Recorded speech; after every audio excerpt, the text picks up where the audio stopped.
कहानी की शुरुआत एक भयानक युद्ध के बाद की दुनिया से होती है। अब सिर्फ एक शहर बचा था। उसी शहर में रहती थी एक जादूगरनी ग्रे, जो मशहूर थी कि वो किसी की भी इच्छा पूरी कर सकती है अगर कीमत सही हो। चर्च को उसकी करतूतें पसंद नहीं थीं, इसीलिए उन्होंने उसे फांसी की सजा सुनाई। लेकिन वो भूल गए कि ग्रे एक जादूगरनी है। ग्रे ने चर्च के एक सिपाही पर जादू कर दिया। उस सिपाही को ऐसा महसूस हुआ जैसे फांसी का फंदा उसके गले में हो। घबराकर उसने गोली चलाई और फंदा तोड़ दिया। लेकिन बाद में उसे समझ आया कि उसने गलती से जादूगरनी को ही आजाद कर दिया है। फिर उसने देखा कि ग्रे उसकी ओर दौड़ रही है। उसने गोली चलाई, लेकिन वो भी गोली उसके साथी को लगी। वो बहुत डर गया और घुटनों पर गिर गया। तभी चर्च की पुजारिन आई और एक खंजर से उसे मार डाला। इसके बाद पुजारिन ने बाकी सिपाहियों को ग्रे को पकड़ने भेजा, लेकिन जादूगरनी ने एक एक करके सबको मार डाला। आखिर में जब सिर्फ पुजारिन बची तो ग्रे ने उसे चाकू की नोक पर पकड़ लिया। उसने पुजारिन को वहीं फांसी का फंदा पहनाया और उसे फांसी पर लटका दिया। फिर वो चुपचाप वहां से चली गई। इसी समय एक शिकारी बॉयस शहर में आ रहा था। तभी कुछ गुंडों ने उसे चारों तरफ से घेर लिया, लेकिन बॉयस पहले से ही इसके लिए तैयार था। जैसे ही गुंडे उसके पास आने लगे, बॉयस ने फुर्ती से गोली चलाई और एक एक करके सभी गुंडों को मार गिराया। उधर ग्रे एक अंधी भिखारिन को एक सिक्का देकर आगे बढ़ी, लेकिन वो चौंक गई जब उस औरत ने उसका नाम लेकर शुक्रिया कहा। भिखारिन ने कहा कि उसने उसकी दरियादिली को कई साल पहले ही पहचान लिया था, जो अब इस दुनिया में बहुत कम देखने को मिलती है। फिर ग्रे वहां से चली गई। कुछ देर बाद ग्रे के पास एक योद्धा आया। उसका नाम जेरस था, लेकिन ग्रे ने उसके आने का मकसद पहले ही समझ लिया। असली ग्राहक तो रानी थी, जो एक चादर में छिपकर आई थी। जब ग्रे ने उसे उसकी इच्छा पूछी तो रानी ने कहा कि वो अकेले में बात करना चाहती है। जेरस ने विरोध किया, लेकिन कुछ ज्यादा बोल नहीं पाया और बाहर चला गया। जब वे दोनों अकेली रह गए तो रानी ने कहा कि उसे ग्रे की असली पहचान पता है। वो उन खोई हुई जमीनों से आई थी जहां भयानक जीव रहते थे और वहां कुदरत के नियम नहीं चलते थे। फिर रानी ने अपनी इच्छा जाहिर की कि वो रूप बदलने का रहस्य जानना चाहती है। वो चाहती थी कि वो एक भेड़िया बन सके। ग्रे ने उसे चेतावनी दी कि ऐसी इच्छाओं के अंजाम अच्छे नहीं होते, लेकिन रानी ने कहा कि ये उसका निजी मामला नहीं है। ग्रे ने पैसे ले लिए, क्योंकि वह कभी किसी की इच्छा को ठुकराती नहीं थी। योजना ये थी कि एक शिकारी को लॉस्ट लैंड भेजा जाएगा, जहां से किसी रूप बदलने वाले जीव को पकड़कर उसकी शक्ति चुराई जाएगी। ग्रे ने रानी से कहा कि उसे अगली पूर्णिमा तक का समय चाहिए, जो 6 दिन बाद आने वाली थी। समझौता हो जाने के बाद जेरस दोबारा ग्रे से मिलने आया। उसने बोला कि वो भी एक सौदा करना चाहता है। उसने एक पुरानी घड़ी दी, जो सबसे कीमती चीज थी। जेरस की इच्छा थी कि ग्रे रानी का काम पूरा ना करे। उसने कहा कि वो ताज के प्रति वफादार है और ये सब रानी की सुरक्षा के लिए कर रहा है, लेकिन ग्रे ने उसकी बात मानने से इनकार कर दिया, क्योंकि उसे जेरस के अंदर जलन की बू आ रही थी। फिर भी उसने घड़ी रख ली और बोला कि वो कभी किसी की इच्छा ठुकराती नहीं। इसके बाद जब ग्रे अकेली रह गई तो वो हवा में उड़ने लगी। उसकी आंखों के सामने एक डरावनी गुफा की झलकें आने लगीं। कुछ शिकारी खोपड़ियों के ढेर पर चलते हुए उस गुफा की ओर बढ़ रहे थे, जहां एक भयानक भेड़िया छिपा हुआ था। थोड़ी ही देर में वह राक्षसी भेड़िया अंधेरे से बाहर आया और शिकारियों पर टूट पड़ा। उसी समय ग्रे की ये डरावनी झलक खत्म हो गई। महल में रानी अपने पति सुप्रीम लॉर्ड की कमजोरी से तंग आ चुकी थी। उसने सेवकों को उसकी देखभाल के लिए बुलाया और खुद चुपचाप अपने प्रेमी बॉयस से विदा लेने निकल पड़ी। जब बॉयस महल से बाहर जा रहा था तो रास्ते में सैनिकों ने उसे सुप्रीम लॉर्ड के नाम पर रोक लिया, लेकिन बॉयस ने चालाकी से दोनों सैनिकों को आसानी से हरा दिया। थोड़ी देर बाद ग्रे एक शराब खाने में बॉयस के पास आई और कहा कि वो एक ताकतवर शिकारी की तलाश में है, जो उसे लॉस्ट लैंड्स ले जा सके। उसने बताया कि उस इलाके में शहर के नियम नहीं चलते और उसे शक था कि ग्रे इतनी खतरनाक मिशन में उसका साथ दे पाएगी। लेकिन ग्रे ने डर नहीं दिखाया और कहा कि अगर वो बोझ बनी तो बॉयस उसे छोड़ सकता है, और अगर बॉयस बोझ बना तो वो भी उसे छोड़ देगी। ग्रे ने उसे वहां ले जाने के बदले में जेरस की दी हुई घड़ी इनाम में देने की पेशकश की, लेकिन जैसे ही वे सौदा पूरा करने ही वाले थे तभी चर्च के सैनिक बार में घुस आए। वे अब भी ग्रे को पकड़ना चाहते थे। उन्हें यह देखकर हैरानी हुई कि पुजारिन अब भी जिंदा थी। बॉयस ने ग्रे का साथ दिया और दोनों बड़ी मुश्किल से वहां से भाग निकले। इस नाकामी की खबर चर्च के प्रधान तक पहुंची। उसने ऐलान किया कि जो भी इन भागे हुए लोगों को पकड़कर लाएगा उसे इनाम दिया जाएगा। लेकिन जब लोगों ने पर्चे देखे तो उन्हें समझ आया कि ग्रे अब विरोध की एक निशानी बनती जा रही है। जब जब वो फांसी से बच निकलती थी तब तब लोगों को ताकतवरों के खिलाफ लड़ने की हिम्मत मिलती थी। ये सब देखकर चर्च ने अपनी सख्ती और बढ़ा दी। यहाँ तक कि उस अंधी भिखारन औरत को भी पकड़ लिया गया। उन्होंने उसे ग्रे के बारे में पूछताछ की। पहले तो उसने कुछ नहीं बताया, लेकिन दबाव में आकर उसने बोल दिया कि रानी हाल ही में ग्रे से मिलने गई थी। ये सुनकर चर्च का प्रधान को बहुत दिलचस्पी हुई। उसने पुजारिन को आदेश दिया कि ग्रे को मारने से पहले उसे पूरा सच उगलवाया जाए। इस बीच ग्रे और बॉयस लॉस्ट लैंड की ओर निकल चुके थे। उनका पहला पड़ाव एक ट्रेडिंग पोस्ट था, जहां बॉयस ने ग्रे की मुलाकात अपने दोस्त रॉस और उसकी बहन मरिया से करवाई। मरिया ने पहले उन पर शॉटगन तान दी, लेकिन फिर पता चला कि वो बॉयस की सिर्फ दोस्त नहीं थी, बल्कि दोस्त से भी बढ़कर थी। डिनर के दौरान ग्रे ने कहा कि उन्हें पूर्णिमा से पहले मंजिल तक पहुंचना होगा, क्योंकि वो शिकार को उसके भेड़िए वाले रूप में पकड़ना चाहती है। बॉयस को यह समय बहुत कम लगा और उसने कहा कि यह तभी मुमकिन है अगर वे पहाड़ों के बीच से ट्रेन की पटरियों के सहारे जाएं। लेकिन उन्हें यह नहीं पता था कि पुजारिन उसी ट्रेन से उन्हें पकड़ने के लिए आ रही थी। बॉयस ने मरिया के साथ रात बिताई और अगली सुबह ग्रे के साथ रवाना हो गया। उसने ग्रे को चेतावनी दी कि अब आगे रास्ते में कोई दोस्त नहीं मिलेगा। उधर रानी को पता चल गया कि चर्च के प्रधान ने उनके पीछे आदमी भेजे हैं। रानी उसे नाराज होकर बोली कि सैनिकों की जरूरत शहर में है, वहां नहीं। तब वो समझ गया कि रानी अब चर्च की साथी नहीं रही और उसने ये सोचकर तैयारी शुरू कर दी कि अगर सुप्रीम लॉर्ड मर गया तो क्या होगा। जब ट्रेन ट्रेडिंग पोस्ट पहुंची तो रॉस और मरिया पर दबाव बनाया गया कि वे सब कुछ बता दें।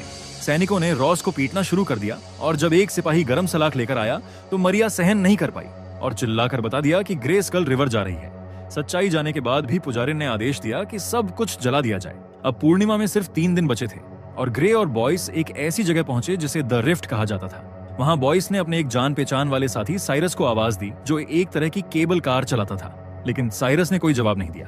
तब वे उसे ढूंढने लगे। गलियारों से गुजरते हुए उन्हें साइरस की लाश मिली और उन्हें समझ आ गया कि पुजारिन उनसे पहले ही वहां पहुंच चुकी है। जब वे बाहर आए तो उन्होंने देखा कि पुजारिन काले चश्मे पहनकर खड़ी थी। उसके सारे सैनिकों ने भी चश्मे पहन रखे थे ताकि वे ग्रे की नजरों में आकर उसके वश में ना हो जाएं। पुजारिन ने बॉयस से बात की और कहा कि अगर वो ग्रे को बिना झगड़े के उसके हवाले कर दे तो उसे बड़ा इनाम मिलेगा, लेकिन बॉयस ने मना कर दिया।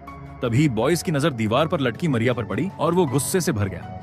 मरिया ने आखिरी बार उसकी ओर देखकर उसका नाम पुकारने की कोशिश की। तभी पुजारिन ने उसके सामने ही उसे गोली मार दी। ये सब देखकर बॉयस और भी ज्यादा गुस्से में आ गया।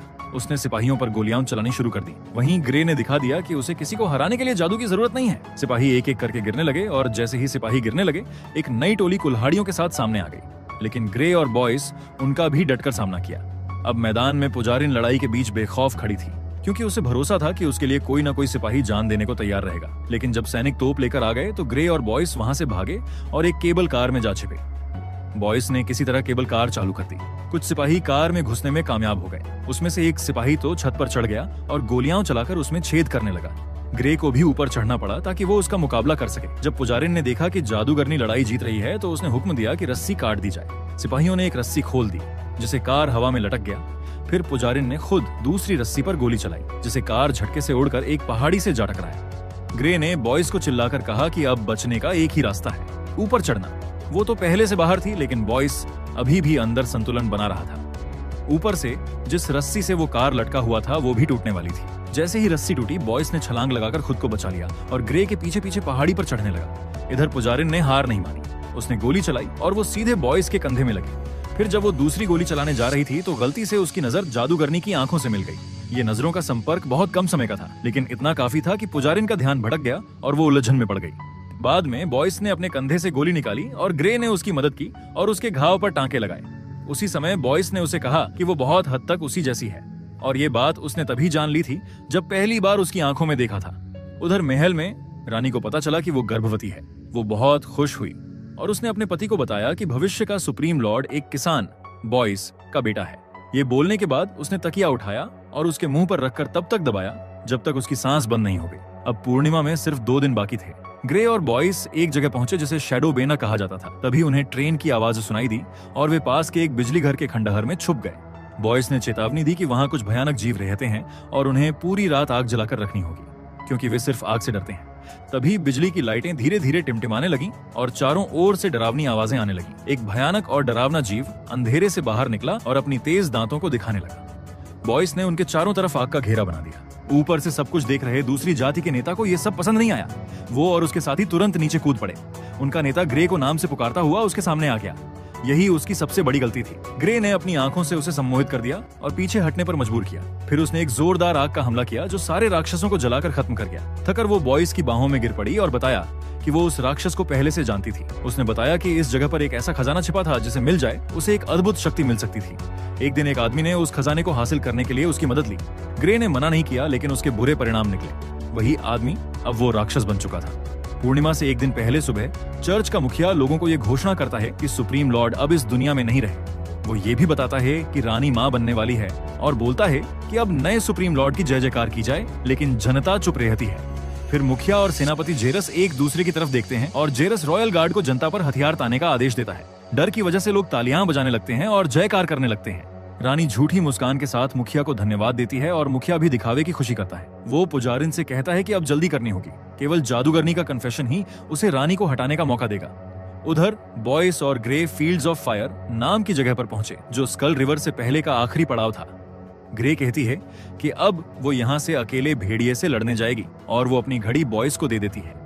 बॉयस बोलता है कि वो अकेले जिंदा नहीं बच पाएगी और वहां से जाने से मना कर देता है। वो उसे ये मिशन छोड़ने को कहता है, लेकिन ग्रे नहीं मानती। इसी समय महल में रानी जेरस से बोलती है कि अब उसे सत्ता से हटाने वाला केवल एक ही व्यक्ति बचा है, चर्च का मुखिया। जेरस बोलता है कि रॉयल गार्ड अब भी ज्यादा ताकतवर हैं, लेकिन रानी को उसकी बातों पर यकीन नहीं होता। फिर वो थोड़ा नजदीक आती है और पूछती है कि क्या वो उसके लिए कुछ भी करेगा। ये बातचीत धीरे धीरे एक किस में बदल जाती है। दूसरी ओर बॉयस और ग्रे एक सुरंग से गुजर रहे थे। तभी उन्होंने महसूस किया कि पटरी हिल रही है। बॉयस को समझ आ गया कि ट्रेन आ रही है। तभी ग्रे ने कहा कि उसके पास एक योजना है। जैसे ही ट्रेन पास आई, ग्रे दौड़ती हुई सुरंग के बाहर की ओर भागी। ये देखकर पुजारिन ने ट्रेन की रफ्तार और बढ़ा दी, लेकिन उसे जाल का पता तब चला जब सुरंग के बाद सीधा एक गहरी खाई थी और पुल टूटा हुआ था। बॉयस पुल के नीचे छिपा हुआ था। जैसे ही ग्रे ने छलांग लगाई, बॉयस ने उसका हाथ पकड़ लिया। ट्रेन खाई में गिर गई और जोरदार धमाका हुआ। उसमें बैठे सभी लोग मारे गए, यहाँ तक कि पुजारिन भी। महल में बैठे चर्च के मुखिया ने पुजारिन की आखिरी चीखें सुनी और समझ गया कि उसकी योजना नाकाम हो गई है। गुस्से में उसने सैनिकों को आदेश देना शुरू किया, लेकिन कोई वहां से हिला नहीं। तभी उसके पास खड़े लोग जमीन पर गिर पड़े और जेरस सामने आया। जेरस ने मुखिया पर गद्दारी का आरोप लगाया और उसे मौत की सजा सुनाकर वहीं मार दिया। उधर ग्रे और बॉयस स्कल रिवर पहुंचे। बॉयस ने बताया कि ये सभी वही लोग थे जिन्होंने भेड़िए का सामना करने की हिम्मत की थी। फिलहाल वहां भेड़िया नहीं था और आग भी बहुत समय से नहीं जली थी।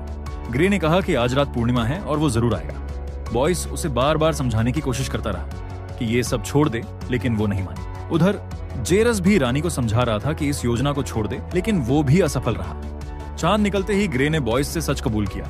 उसने कहा कि उसे शुरू से पता था असली भेड़िया खुद बॉयस है। बॉयस को अपने शरीर में बदलाव महसूस हो रहा था। उसने कहा कि वो उसे पहले ही बताना चाहता था, लेकिन उसे यकीन था कि वो उस पर विश्वास नहीं करेगी। फिर वो धीरे धीरे भेड़िए में बदलने लगा। जब उसका रूप पूरी तरह बदल गया, उसने ग्रे की ओर देखा। ग्रे ने उसे एक ऐसे जाल में फंसा लिया जिसमें वो उसे कौवों के झुंड की तरह दिखाई देने लगी, जो उड़ते उड़ते आसमान में एक बड़ा पक्षी बन गए। दोनों राक्षस आपस में भिड़ गए। इसी मौके का फायदा उठाकर ग्रे ने अपने तेज पंजों से उस पर हमला किया और उसे जख्मी कर दिया। आखिर में वो जमीन पर गिर पड़ा। चांद पर बादल छा गए और बॉयस फिर से इंसान बन गया।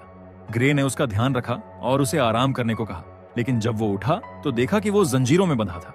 ग्रे ने तब सारा सच बताया। जब पुजारी ने उसे गोली मारी थी, तब उसने उसकी सिलाई करते समय चांदी का सिक्का उसके जख्म के नीचे रख दिया था। उसे पता था कि यही एक तरीका था जिससे वो बॉयस को कमजोर कर सके। अब उसे रानी से किए वादे को पूरा करना था।